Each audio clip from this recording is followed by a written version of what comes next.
Hi, my name is Carol Warmchuk. I'm the Clinical Director of Valiant Recovery Homes, and we would just like to share a little bit with all of you about grief and loss issues. Grief is a normal reaction to loss, and therefore none of us should feel saddened or fearful or guilty for having grief. There's many things that cause grief. When we have people who die and they're old, we sort of expect that to happen. It's a life issue that we're all aware of. But when we have sudden death, or some babies die, we're so filled with the grief of that loss that we're not understanding and we don't know what to do with it.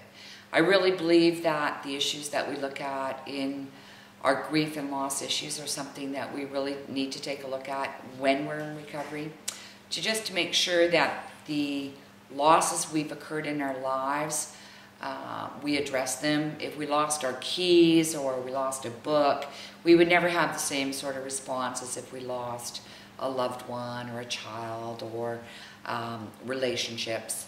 Those things can actually create dynamic fuel for us to want to numb our pain, our emotional pain. And so therefore, we know that all people that come with addiction problems really do have a lot of grief and loss issues that they need to take a look at. And that's one of the things here at Valiant Recovery. We want the person to be whole.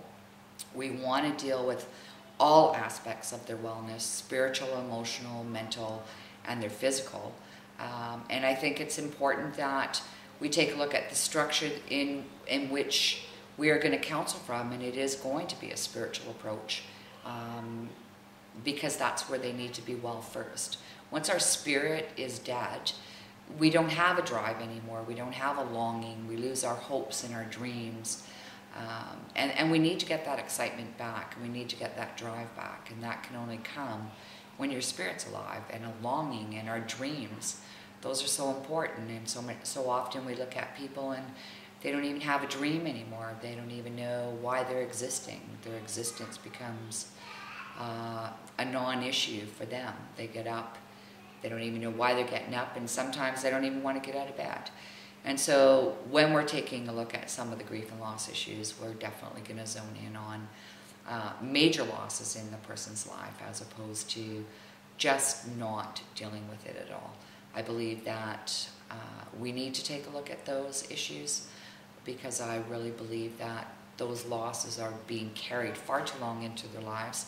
And when they spend too much time in their past, they're really missing out on their future.